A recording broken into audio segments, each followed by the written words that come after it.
Hey, welcome to part two in our three-part series on the Indiana Guard Reserve and the history of the State Defense Force here in Indiana. So in this section, we're going to talk about how the National Guard and the State Guard split into two different organizations. And so if you didn't see the first part on kind of the joint history of these organizations and the dual mission sort of piece, be sure to go back and watch the first part.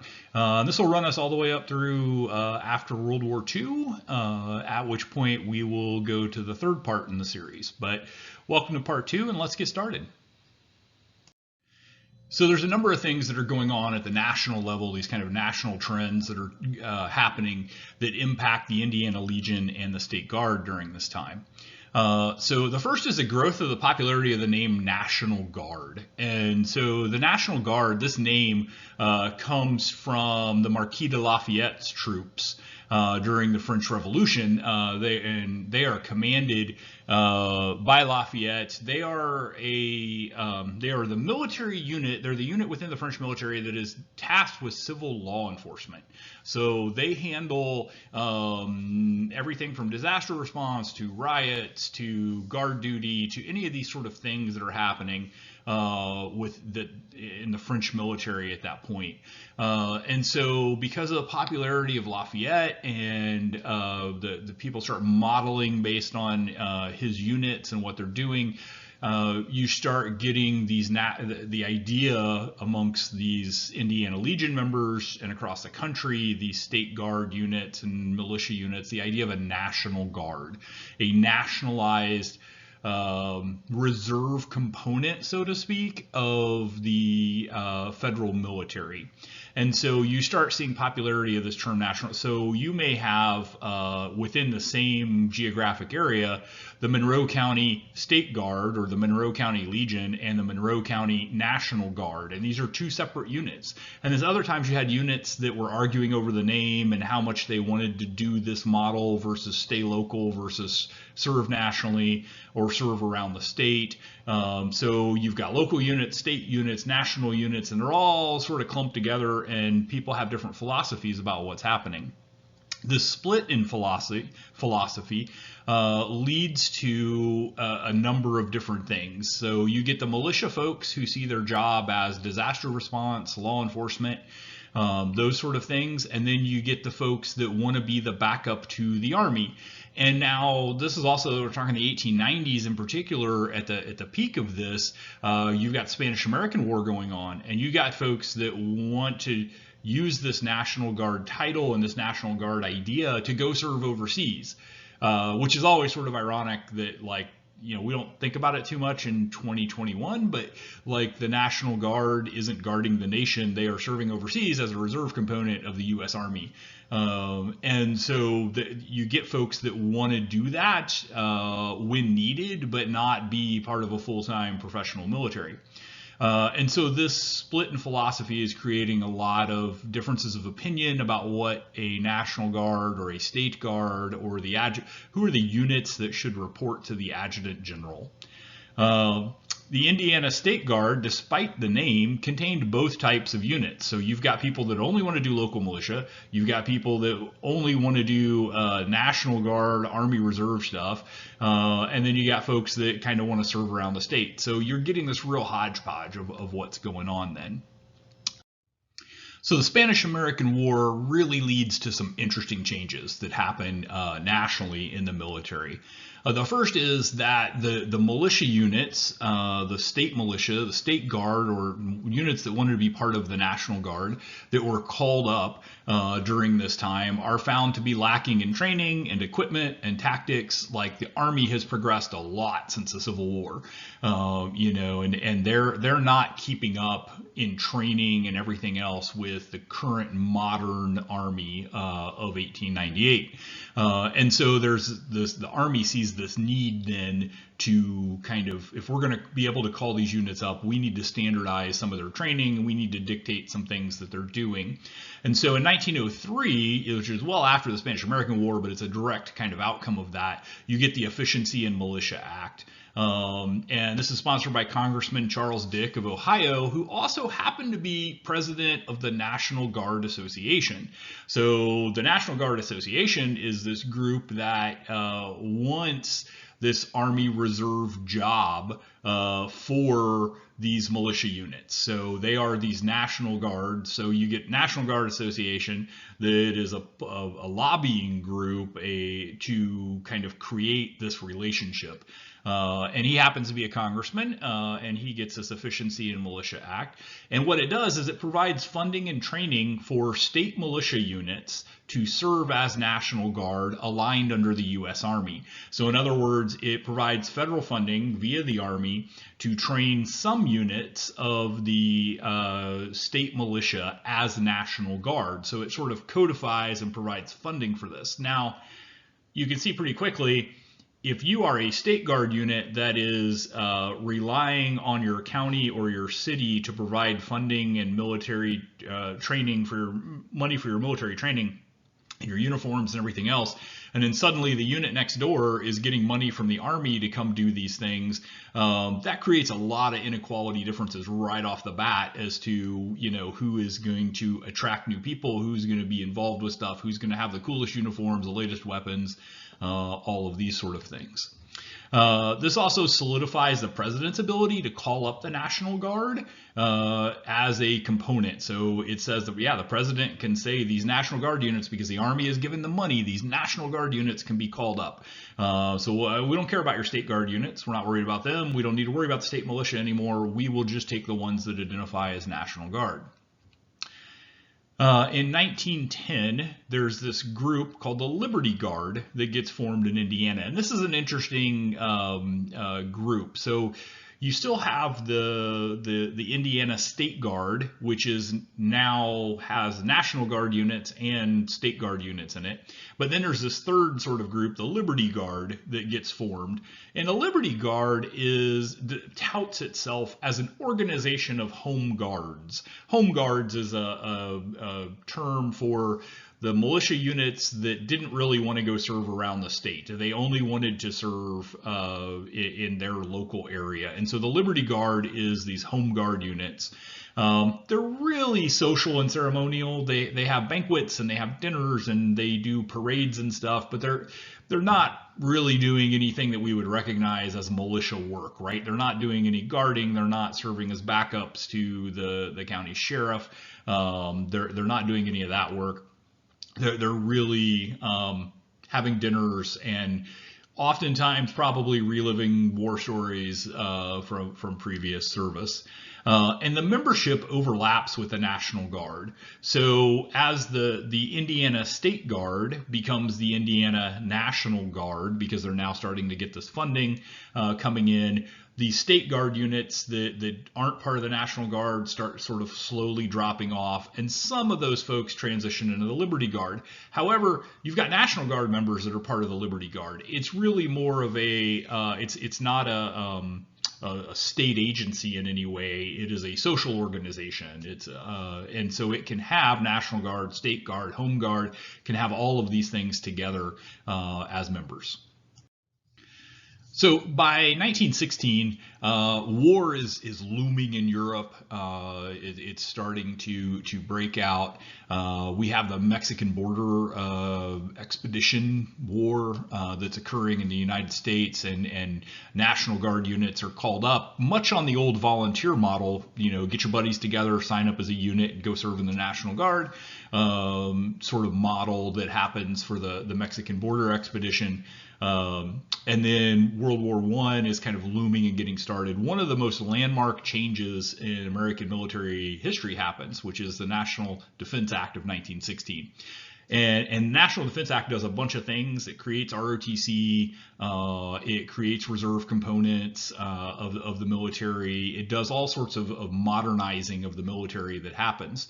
One of the things that it does, it allows for drafting of the National Guard into the Army. So one of the things that was always sort of iffy was, like, could the National Guard members, did they have to unjoin the National Guard and then sign back up in the Army? Did they come in as a unit, or like what was their status when this happened? And so what it does is it says we're not going to federalize their units. That's not the term we would use today, is federalizing their units. We're not going to do that. We are literally going to take this National Guard unit, have them all raise their hand and swear in and become part of the U.S. Army, and then they're no longer National Guard. They're now part of the U.S. Army, which becomes a problem later on that we'll talk about.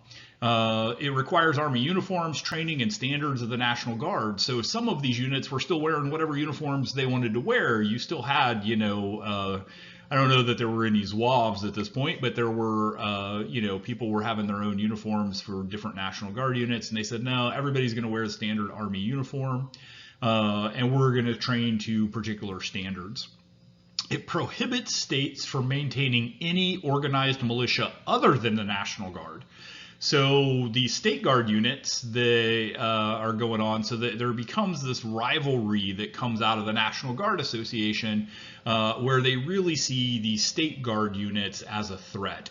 Because while these National Guard units are getting federal money, you're still having cases where governors are saying, no, we need to keep this state guard unit active because they're the ones that back up law enforcement. They're the ones that handle riots. They're the ones that do disasters. These other people are just training to go off and support the Army.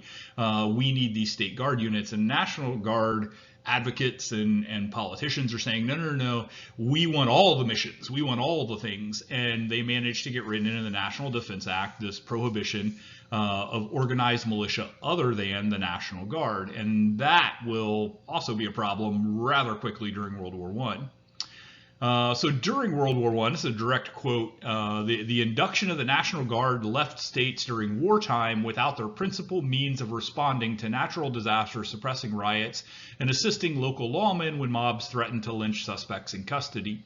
Only Pennsylvania had a state police force, and most states depended on their National Guard for police functions. So during World War I, when these National Guard units get inducted into the Army, they leave, and now there is no militia. There is no law enforcement, large-scale backup for law enforcement. And all of these sort of problems start coming about almost immediately with the induction of the National Guard units into the Army. 27 states then go on to defy the National Defense Act and create their own home guard or state units. They find all sorts of loopholes, right? Like, we're going to create a defense force that's part of law enforcement, it's not a state militia. It is a giant posse. It is but it looks an awful lot like a state guard unit. They're wearing military uniforms. They're under command of the Adjutant General. And actually the National Guard Bureau encourages this, because the National Guard Bureau is getting requests for their National Guard units to come back from Europe because the state needs them at home. And the National Guard Bureau is like, wait, we can't do that. And so the National Guard Bureau starts saying, yeah, maybe you guys should look at creating something. And everybody kind of looks the other way while everybody ignores the National Defense Act and creates these home guard or state guard units. Then when World War I ends, the Army says, all right, we're done with these National Guard troops. Y'all are discharged. You are dismissed. And they all go home, but they're no longer in the National Guard. They've all been inducted in the Army. The Army has discharged them. They have no service obligation. They are done. And so after the war, you suddenly have all these states with no National Guard, and they are scrambling. Indiana was scrambling to find people. So before the war, they had several thousand members of the National Guard. Suddenly after the war, they have none. It would actually take them several years to get the National Guard fully reformed in most states, including Indiana, after the war. And yet you still have these folks who had served in these state guard units under the tag during that time that are trying to fill that gap after the war and do these roles that the National Guard would normally do. So while the National Guard's getting reorganized, you got these state guard folks that are still filling in most states for what's happening. A little bit in Indiana, that's happening as well. And the state sort of recognizes maybe we need to have a formal organization for these state guard folks. We need to really sort of plan this out and have them as a backup to the National Guard in some way, or doing these sort of duties. So in 1920, the state comes up with the idea of taking the Liberty Guard, that social organization that existed before the war, and turning it into the Indiana Civil Defense Force. And the idea is that, we'll take the social organization and turn it into more of this military organization. And that's where we'll take the State Guard folks and we'll channel them into the Indiana Civil Defense Force and this Liberty Guard, which already has a structure and exists and everything else. So they work hard to professionalize the Liberty Guard, but this doesn't really work real well. So you've got these State Guard folks that have been doing these state missions and involved in National Guard and folks that served during World War I that are coming into this social organization and going, I don't really want to be a part of this. This isn't quite the same thing. And the leadership of the Liberty Guard is kind of focused on having these dinners and doing parades and stuff. They're less focused on the actual missions that the state wants. And so interest in the Liberty Guard sort of fades a little bit. And over time, the membership just dwindles until it's not really an effective organization as the Indiana Civil Defense Force. In 1933, the National Guard Mobilization Act gets passed, and this is a key component because it formalizes the National Guard as a component of the Army, but it also says that units become federalized. So members don't join the Army when the unit gets called up. The unit becomes federalized, which means when the Army is done with it, it reverts back to National Guard status. So this solves that gap, that problem that was created after the war, where the whole National Guard was dismissed and states just didn't have one anymore, briefly. And so this is a way to sort of solve that problem. So now the Liberty Guard the Indiana Civil Defense Force has sort of faded during the 20s and 30s. Still exists on the books, but they're not real active and they don't really have a whole lot sort of going on. But on the eve of World War II, there's a big push nationally as folks start to realize that, hey, these National Guard units are going to get called up. And in fact, on the eve of World War II, there was a realization that the National Guard units needed to be called up for an entire year, federalized for an entire year, trained and prepped to be a part of the Army. And that meant that they were going to get sent all over the country to these big bases to do training, and they wouldn't be available to their states. So in 1940, the federal government passes the State Guard Act, which temporarily authorizes non-National Guard militia units. So back to that World War I thing where the National Guard Bureau is like, hey, just make these on the down low. They are actually now federalizing and making this authorized in the federal law. And so there's concern when these National Guard units get called up of what's going to happen at home. The Indiana Civil Defense Force is reformed and written into the law, and they become this State Guard unit that is created. So this is that they're trying to revitalize that Indiana Civil Defense Force Liberty Guard group, but it has no equipment and no pay. Basically, the state of Indiana goes, yeah, you guys are going to be this, but that's pretty much all we got. We don't really have a plan for equipment or pay. But in 1941, the Indiana legislature says, hey, that's not going to work. And they changed the name of the Indiana Civil Defense Force to being the Indiana State Guard. And they make some big changes in the State Guard during that time. First off, they authorize almost 2,600 folks. So it can have a strength of 2,600 people. They give a budget, insurance, and equipment. And actually, Indiana gets more than most other states total, like as far as budget, insurance, equipment, all these things that sort of happen. And I listed out here, they get 8 2.5-ton trucks. They've got 94 scout cars, 18 ambulances, 40 jeeps, weapons, radios, medical supplies.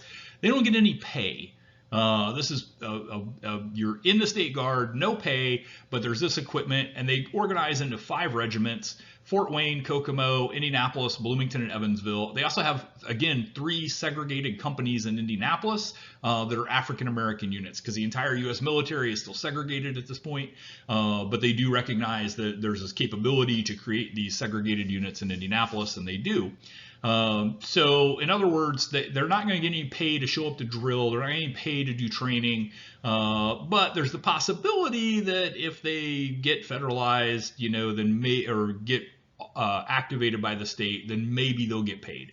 And so the Indiana State Guard comes about during the war. Members are ages 17 to 55.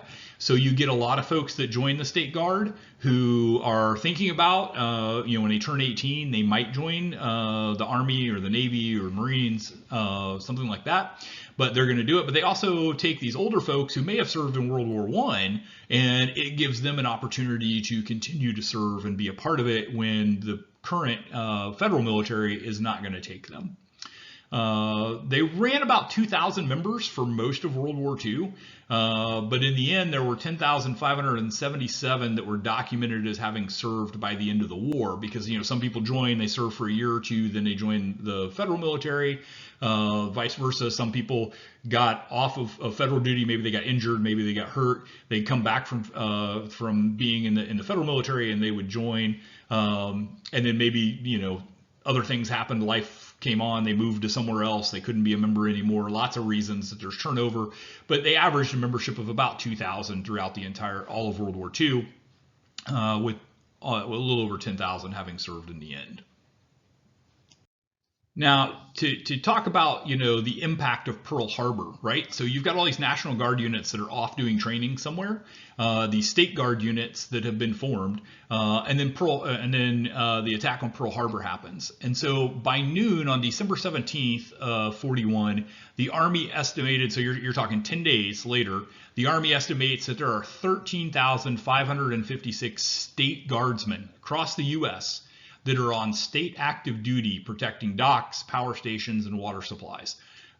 This is a huge number. So imagine, from the federal military standpoint, if they had to provide federal military guards to all of these places.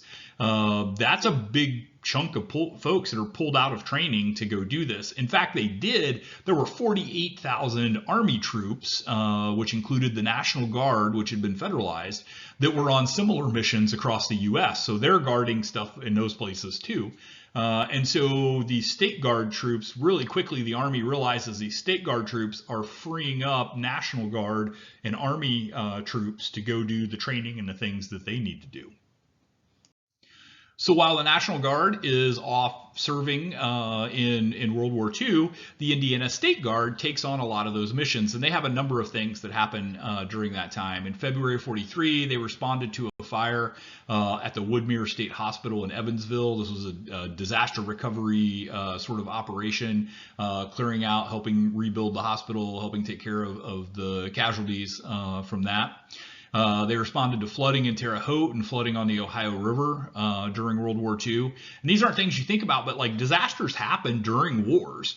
So you've got to have people that can still do this disaster response piece. In fact, the Ohio River flooding, General Sherwood, who was in charge of the Indiana State Guard at that time, was the state coordinator, and all the state agencies were put under him. And so he was responsible for managing all of that. In December of 45, when all these troops were starting to come back home, and they were all trying to get home before Christmas, this ends up clogging up the transportation system all around the country. But in Indiana, the Indiana State Guard was mobilized to help unclog this transportation system, trying to get these soldiers home for Christmas. So the Indiana State Guard used 200 trucks, and they managed to get 6,900 service members home in time for Christmas. So these are folks that are coming back from Europe and the South Pacific and everywhere else that are trying to get home for Christmas. State Guard becomes that transportation logistics piece to get them there. In May of 46, the Indiana State Guard got paid for the first time. So keep in mind, the State Guard has done all of these things without getting paid. These are purely volunteers. State Guard gets their first pay. Each soldier gets paid $20 for a law enforcement mission at the Indianapolis 500. So this becomes their first mission that they get paid for. They are the law enforcement and operations branch for the Indy 500. And then in 1947, the State Guard gets disbanded because congressional authorization ends for these State Guard units. And so the National Guard is back. They're no longer federalized. They're taking back on these roles, and the State Guard gets disbanded. Now, as you can see, though, there was a lot of value in the State Guard being around while the National Guard was gone. And so nationally, there's a number of conversations that kind of happen around State Guard units right after World War II. And what is it that they do? What should they do? How do we manage them? So you start getting the first use of the term State Guard reserves. So a State Guard reserve unit. And so you start seeing states talking about these loosely coupled, sort of self-formed, self-regulated groups in a lot of rural areas. So you have the State Guard, which are the ones that are kind of directly controlled by the Adjutant General. But then what historically would be a Home Guard unit, start using the term State Guard reserves, particularly in rural states, places like Wyoming and stuff like that. You start seeing this reserves term get thrown in there. Uniform procurement and standardization and distinctiveness had been an issue throughout the war.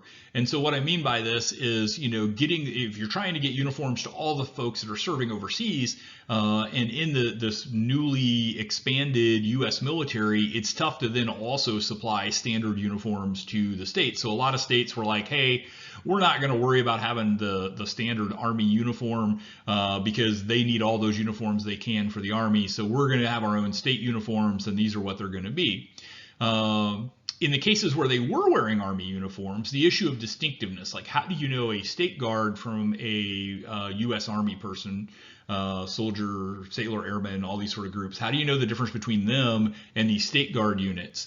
The patches were not entirely a thing yet, but they were starting to be a thing. But even then, does a patch, just because you don't recognize it, does that mean that they must be a State Guard unit?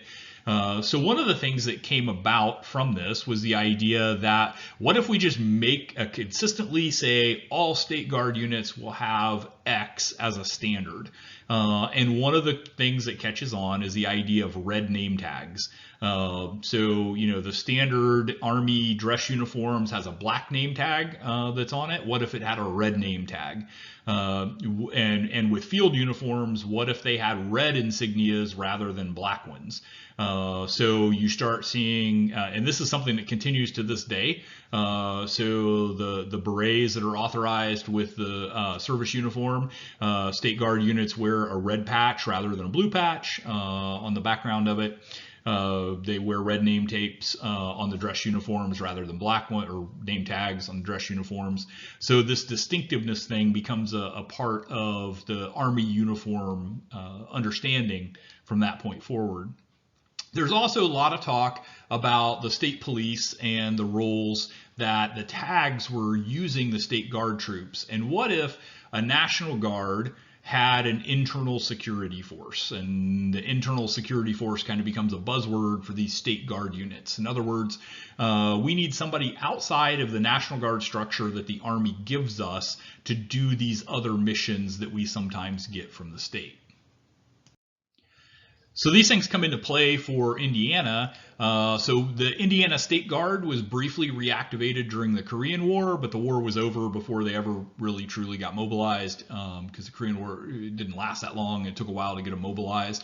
But in 1954, the governor and the TAG create the Indiana Internal Security Corps. And this goes back to that idea of an internal security force within the National Guard structure in order to do these things. And so, but the problem is there's no budget. The governor and the TAG can create this, but the state legislature has to be the one to give the budget. So basically it becomes a list of volunteers. It's a lot of World War II vets and Korea vets. There's 500 officers, 1,200 enlisted, and the idea is that they will be the State Guard if needed. They actually volunteered to do training. Training's 2-hour blocks, and it really focused on civil defense. We're talking the Cold War here, so they're talking about, nuclear attacks, nuclear fallout shelters, civil defense work. And then later they also start doing more traffic control, first aid, guard duty, some of these sort of things as well. But again, these are volunteers. There's no budget, but this Indiana Internal Security Corps reports to the TAG. They're briefly activated in 1956 for flood response, but they slowly, this lack of budget, lack of uniforms thing just sort of dies out as time goes on. In 1956, Congress revises Title 32 and permanently recognizes state defense forces. So if you remember, they were specifically outlawed in 1916, but states did it anyway. Then during World War II, there's a temporary law put in place to create them. This formally recognizes state defense forces as something that can report to the TAG and be organized outside of the National Guard. In 1957, the governor and the TAG create the Indiana State Guard Reserve based on these changes that have sort of happened. But again, no budget, no training, no particular organization effort is made for them. And this continues to be a problem, that they're not particularly effective or well organized. And again, they slowly wither. All right, that's going to wrap up part 2 in our 3-part series. So be sure to tune in to watch the 3rd part and go to it next, where we talk about the birth of the modern Indiana Guard Reserve, which is the state defense force for the state of Indiana. So be sure to tune in for that 3rd part, and we'll see you there.